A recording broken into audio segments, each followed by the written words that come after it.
4.5 months pregnant. I'm homeless and I'm sleeping in my car. I had lost a job, got laid off, and as a result, it became he's looking for transitional housing. I am a or any single type mother of of 4 housing. children, and I'm searching for And shelter. my family is in children. emergency need of housing this evening. If you give me a call right away. Thank you. Bye-bye. Recently, we've had this explosion in numbers within the last year or so of people that are needing services. We have been working on this problem as it's been growing over time. And we were making great progress until 2 years ago when everything slowed to almost a complete halt. We have seen a dramatic increase in demand for our services, particularly at Dorothy Day, because of growing homelessness, growing poverty, and strained capacity. To the extent for the first time in 30 years, we have turned people away at Dorothy Day, and over 400 people camped outside Dorothy Day during the month of August.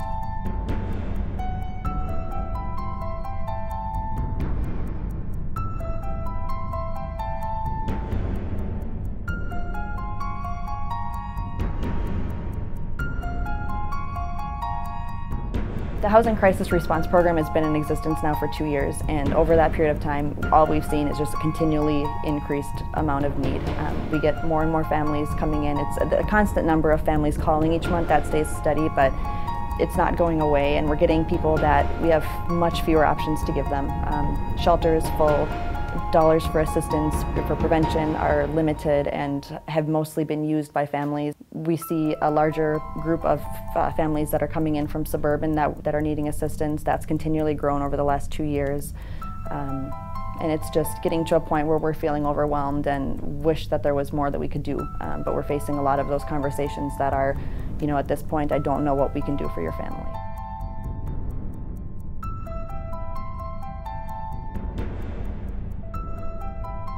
I run the Project Home Family Shelter Program.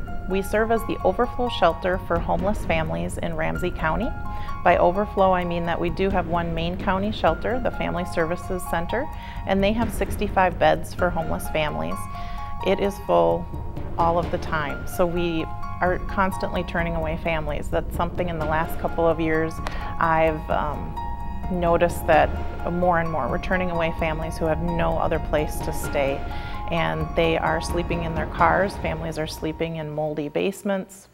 They're sleeping under bridges. And we're talking about moms and dads and little children with no place to go.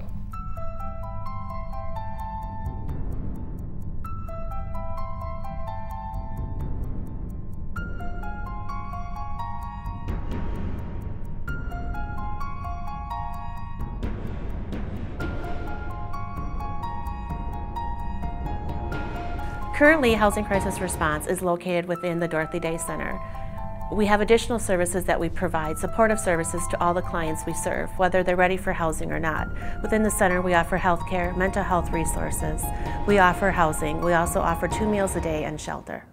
We get folks that are sleeping in their vehicles. We get folks that are sleeping outside the Dorothy Day Center who do need shelter, and we're able to assist with that. And you've got 215 people in your building at all times.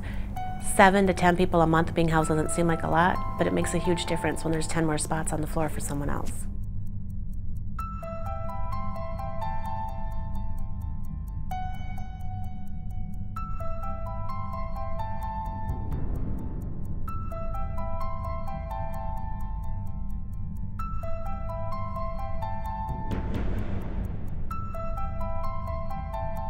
The face-to-face homeless youth programs have seen a tremendous increase in the need from young people in the last 3 years.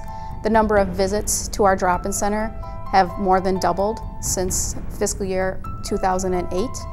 We are unable to meet the need for things like transportation, rental assistance, and shelter. In St. Paul, we only have 16 shelter beds, so many nights young people are forced to find alternative housing options.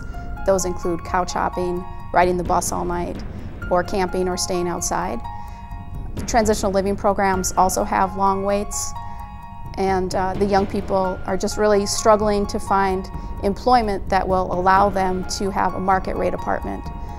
We require them to have 2 times the rent in income, and for a young person who's competing with someone with a college degree for an entry-level job, this is just really not something that is happening for our young people. So they're struggling with longer episodes of homelessness and really struggling to find stability and independence.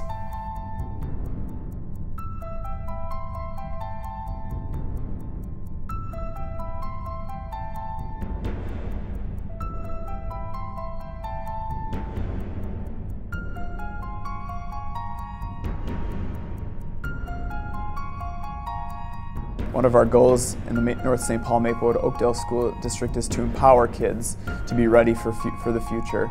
And what we're seeing, particularly from my office, is that students that are experiencing homelessness, while they may overcome some challenges, are continually having more and more put upon them that they need to deal with. And it becomes extremely hard for them to succeed as students and to succeed really in their job, which is to be children.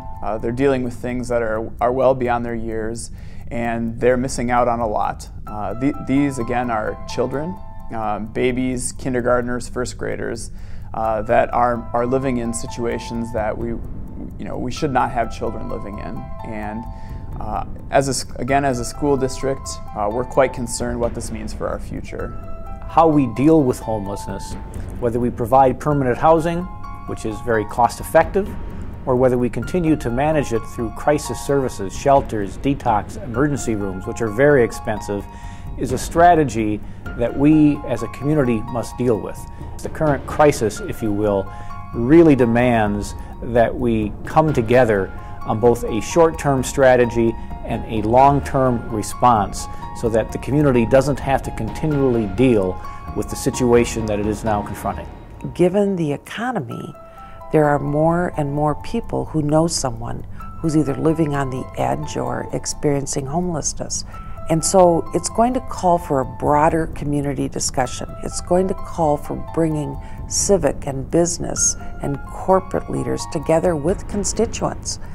And we need to create a revenue stream that can support the efforts in order to appropriately address this problem.